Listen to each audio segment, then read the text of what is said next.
Before you leave, I'd like to check something quickly.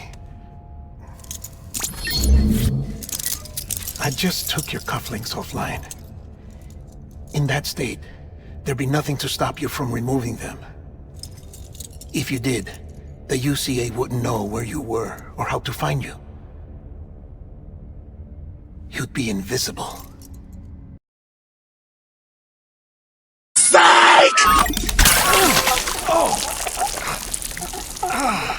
And this is why I hate these things.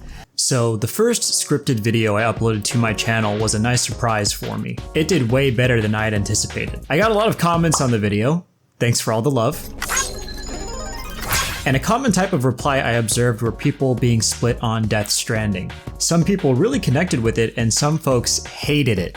And that got me thinking, how could I explain the appeal of this game? I knew I liked it from my first playthrough back in 2019, What the hell? but it didn't really stick with me as much as Kojima's prior work. With Death Stranding 2 coming out, I figured the past few months were a great time to look back on this game, replay it, and find out how I feel about it all these years later. So, question, how many times have you played a game and noticed, wait a minute, how the hell is my character carrying everything in my inventory right now? Huh? It's a low-hanging fruit observation that many of us have noted and poked fun at while playing a majority of video games. Death Stranding, in response, says, okay, you know what, wise guy? Now you're really carrying all of those resources you've been hoarding. If Metal Gear Solid brands itself as a tactical espionage action and operations game, then Death Stranding is a tactical supply chain operations game. The world itself is a giant Icelandic and indie alternative themed obstacle course. You plan your routes, think about what vehicles to bring, weapons, sprays, boots, wagons. Man, you get to choose whether or not you want to wear a damn otter hoodie. Unless you're afraid of looking too sexy. Right? Maybe it's because I've come to appreciate what the game is rather than what it isn't compared to my first playthrough, but the gameplay loop really clicked with me. I often found myself playing far longer than I had planned, accepting just one more package to deliver since it was on my delivery path, only to find the place I delivered it to had yet another package for me to accept and pushing my final destination even further. Got you hooked, huh? That brings me to one of the big appeals of this game, building infrastructure. There's a sense that you're building things together with players you will never see, almost as if these invisible players are a benevolent version of the BTs that haunt portions of the map. I would go back and forth with materials from my private locker, enemy camps, and from just traversing the world and adding them bit by bit to the roads to make my trips and others more enjoyable. I spent one Saturday doing this for like 2 hours, and I built several roads in the central region of the map. There I am, Gary, there I am! One delivery had me deliver antibiotics from a mountain village to the other side and up a steep slope. What might have been an arduous journey was actually a satisfying connecting the dots moment when I discovered someone had left a zip line halfway up. So I built the other end of the zip line, zipped up, and made a speedy delivery. And I wanted to give back after I made my own delivery by adding another zip point other players could use further up the mountain. It feels so satisfying to optimize these routes. It almost feels like you are cheating the game in delivering items so fast, but in reality it's a testament to the smart design of the game. So to an outsider looking in, you might think this video game is all about walking, but in reality, it's really about contributing to and building community infrastructure, min-maxing efficiency in your routes, and inventory management. Think about it like this. I could watch any open world video game, see the characters running around said open world, and say, wow, what is this, a walking simulator? No, that would be incredibly reductive. Depending on the game, you could be running to your next objective, side quest, whatever. See, Death Stranding is the same thing, except unlike other open world games, the journey itself actively requires your engagement and is the source of the challenge. You're not just single-mindedly holding forward from point A to point B. That's a common point of criticism for other video games, right? You're just kind of running from this point of the map to another point. In this game, the traversal is the challenge. The infrastructure you build is the assistance, and the inventory you manage is, well, the assistance too, depending on how you manage said inventory. So here's an example of what I mean. In this mission, you're tasked with carrying this antimatter bomb from the foot of a mountain all the way up to a distribution center. Don't ask for context, just roll with it. They were made in a factory. A bomb factory. They're bombs. So the problem this mission presents is that the container for the bomb is highly sensitive. Even me riding around this bike carelessly damaged it. Now I ended up repairing some of the damage dealt to the container over time using some repair spray I had on hand. I also noticed that some other player put down one end of a zip line, so I quickly built the other end to skip trudging through a patch of rain, which would further damage the container. And what might look like me just walking up this steep slope is me carefully tilting the stick and also feeling the subtle vibrations of the controller, feeling how rugged the terrain is and getting an idea of how fast I can navigate this. Even this seemingly insignificant slope is actually challenging. I have to think about where I'm climbing it, what areas of the cliffside I need to avoid to not tumble down, lose my packages, blow up the literal antimatter bomb strapped to my back, and worst of all, make this fucking adorable baby cry. These are all active choices made by you to enhance your journey. It's silly to suggest you're just walking in this game. I mean, in real life, you could just walk up a similar mountain, right? But your experience would be pretty shit and not fun if you didn't bring the proper gear and prepared yourself thoroughly.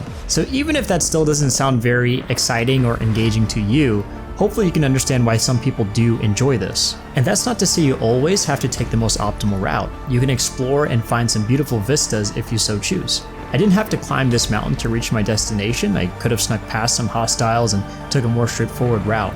If you have the tools and the skill, you can approach deliveries however you want. So while I was on my journey, I decided to take a break. I like doing this from time to time when I'm at a scenic location just to admire where I'm at. And call me weird, but this is a role-playing game. I like the idea of giving my character a break like I might need in real life. It feels as peaceful as it looks. Speaking of which, the private room is a nice reprieve from the dangers of the outside world.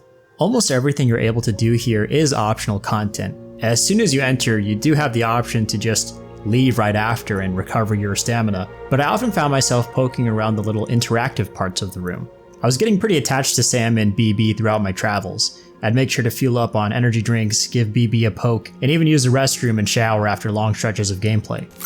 I think your use of this will depend on the kind of person you are. I liked taking breaks in between long stretches of gameplay, so I'd sit back and press a few buttons to watch some mini cutscenes while taking a break myself. I think this works better in practice than what it might sound like without having played the game. In games where there is a constant tension, be it horror or even just resource drain, it's good to have save room areas for peace of mind. And did I hear peace of mind? But don't give up on me.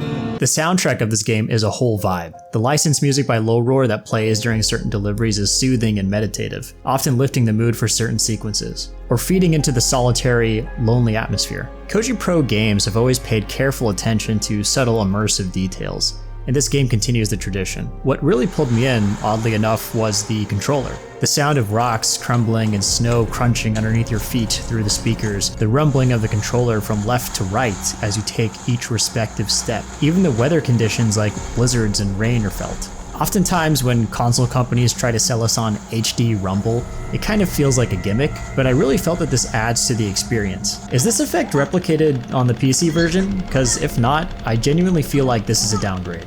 Okay, what wasn't so immersive were the vehicles, at least in pretty frequent situations. The collision detection just doesn't feel right, especially when riding the bike over slightly bumpy terrain. What should be natural decreases in speed often results in the bike just coming to a full stop, then abruptly returning to the same acceleration as if nothing just happened. Trucks lend themselves to carrying loads of cargo, but good luck turning even slightly when boosting. So while the on-foot physics feel incredibly polished and mostly intuitive, it's clear that vehicles weren't given the same amount of attention.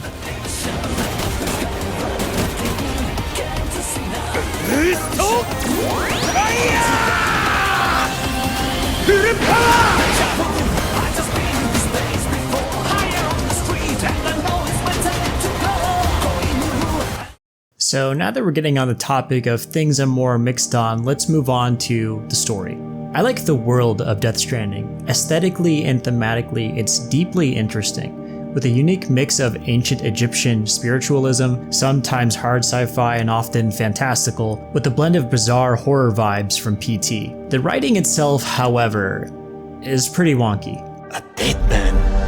Oh, I get it! Koji Pro games have always had an issue with expositing and info dumping. I think Donkey said it best when he said this kind of writing gets a pass for Metal Gear, which are inherently political thriller mindfuck games. Similar to Metal Gear Solid 5, some of the world building and lore has been delegated to optional content that can be accessed via a menu. In this game, it's written interviews and emails. There are some mildly entertaining emails like the one about the couple who gets married. The guy sends you an email later in the game complaining like, "I hate my bitch wife," but I didn't bother reading a majority of these. Just a bunch of words on screen is the absolute bare minimum that could have been done. Metal Gear Solid 5's cassette tapes were at least playable during regular gameplay and weren't so pace-breaking in comparison. And in spite of the game's efforts to avoid expositing by providing lore through these optional log files, it feels as though we still can't avoid having characters go on lengthy monologues. And quantity isn't the only issue, it's the quality too. I brought you a metaphor. Rarely does it feel like characters are speaking like regular people. The dialogue itself is usually characters waxing poetic about America and connections. Even the physical drama feels awkward and forced sometimes. Here's an example of what I mean. We meet up with Amelie in the private room when we first reach the Western region, the last area of the game. Just a few sentences in, she starts dumping this on us. Did I ever tell you my real name? It's Amerigo, after Amerigo Vespucci, the man who discovered the continent. Except Amerigo was full of it. He lied. America is a lie. Who the fuck starts a conversation like that? I just sat down! Then some cryptic lines about destroying everything, ending with her dramatically talking to us from behind this glass box. Now this last part I'm split on. On one hand, Amelie teleporting herself inside the box is a clear visual metaphor for her choosing to isolate herself from Sam and everyone else, much like Sam did before the start of the game. On the other, it does feel like forced and inorganic drama. She does this willingly so we get some heavy-handed symbolic imagery. This is a microcosm of my thoughts on the majority of cutscenes and story revelations throughout the game. And that's not to mention the climax of the story. The Death Stranding section of this game did very little for me. The entire world is going to be destroyed, and yet I can't feel much when this lady is going on and on about being an EE and just repeatedly saying things we already know. The cutscenes are so fucking spaced out in between what feels like minutes of nothing going on. So you're saying Bridget was an extinction entity? Higgs said Amelie's an EE. President Strand was an EE. So he kidnaps her for EE powers. Assuming Amelie is an EE.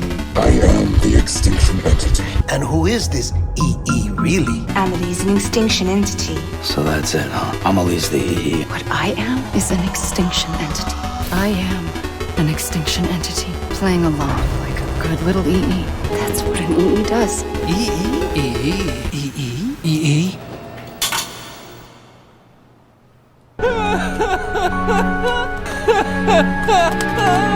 Like, girl, just start the third impact or whatever and put the fries in the bag. Thankfully, the game really ties things together and delivers a pretty heartfelt string of cutscenes. I was actually feeling something by the end and felt satisfied with Sam's arc as a loner who gave up on people to someone who found a reason to just keep going. A through line across most of Kojima Productions stories is that of fathers and sons, always with pretty mixed feelings shared between the two. I can't help but think this is likely to do with Kojima losing his own father at a young age, and the complicated feelings that I'm sure can arise from that. I can only imagine that there might be some trauma there that informs the kinds of stories he thinks about and wants to tell. And it's really sweet that at the end of each of these stories, despite all their grievances and misunderstandings, the characters involved come to respect one another and have a form of closure in spite of all the conflict between them. So all in all, the logistics of the story can be pretty vague, and the character writing is more ham-fisted than a character named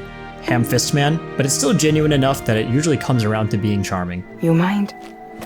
Babysitting sucks. Not all the time though, sometimes it's just Like Mario and Princess Peach.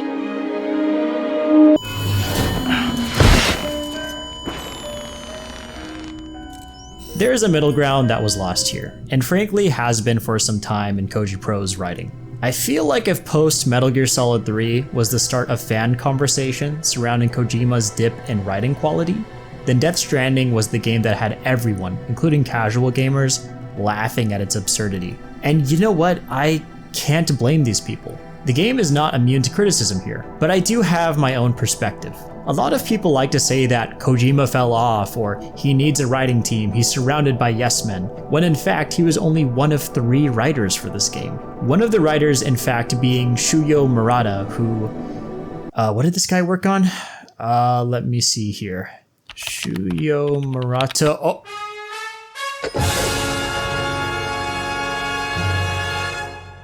My point in bringing this up is not to start another Tomokazu Fukushima-esque conspiracy regarding the writing quality of Koji Pro's games. In fact, I do not care who was responsible for writing the cutscene dialogue, the interviews, the emails, or the damn hot tub a cappella scenes. I just think that if we're correct in saying that the positives of these games are the results of a team and not just Kojima, we should be keeping that same energy for when we don't like something in these games. You can't pin all of the pros and the cons on one person when this was written by a writing team and not just Kojima.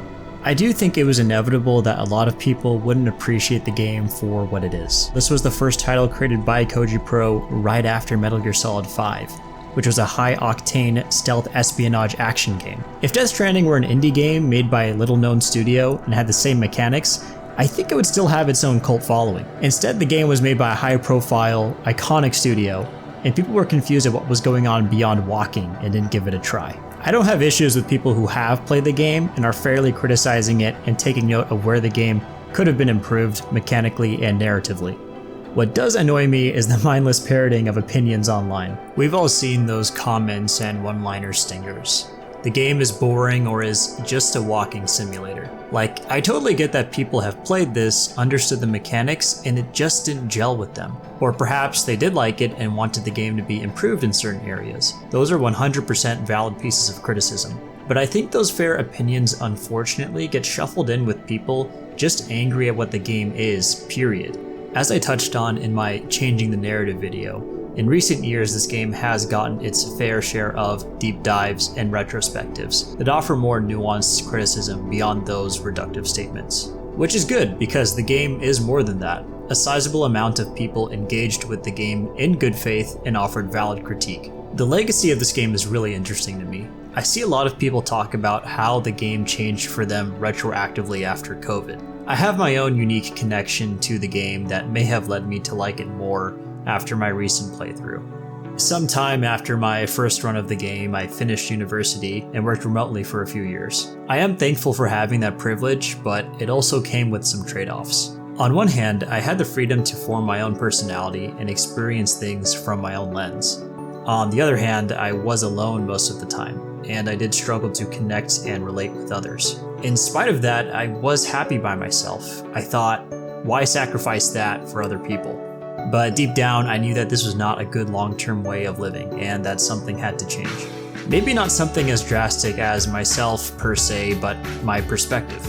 Last year, I had the opportunity to move outside of my hometown, and I felt that was the right time. I needed to see and just talk to more people, but that came with some anxiety. Am I not going to be enough for other people? Am I even going to like anybody? Regardless, I took that opportunity. At first, those thoughts came frequently when interacting with people. But the more I talked, the more I realized I wasn't all that different, and interacting with others led to learning and trying new things I've never done before.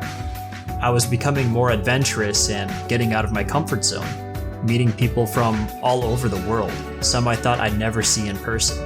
And it also led me back to this game. Needless to say, I did see some of myself in Sam's journey. And that's just my own experience and connection to this game. But I know I'm not alone in feeling that this game left a profound impression upon them in recent years.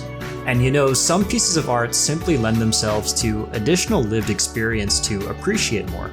And that's why this game has only gotten better with time. It's not perfect, and it might not be what everyone wanted. But as time has shown, it's what some people really needed. Some folks might be noting that the latter half of what I've stated in this video might be contradicting the title. There are a lot of things that I'm mixed on in this game, but I think the game is greater than the sum of its parts. I don't think it's a masterpiece, as I've explained thoroughly, but that's okay. I still really enjoy this game, appreciate what it set out to do, and what it means to me all these years later, in spite of its flaws. Ultimately, I think the game does a serviceable job in communicating its main message. Narratively, subtextually, mechanically, even vibally, it's all about social harmony and the indomitable human spirit. TLDR, if I were to put this in high school lit terms, the pathos of this game didn't do much for me, but its sincerity and its philosophy, its ethos, is something I really resonated with. I'm feeling generous, so I'll give the story a B-. Living in an irony-poisoned and dog-eat-dog culture, I can respect games like this saying, fuck you, being nice is cool, actually. Now, I can't wait for this discourse to start all over again in a week. Sound like fun? Of course it does.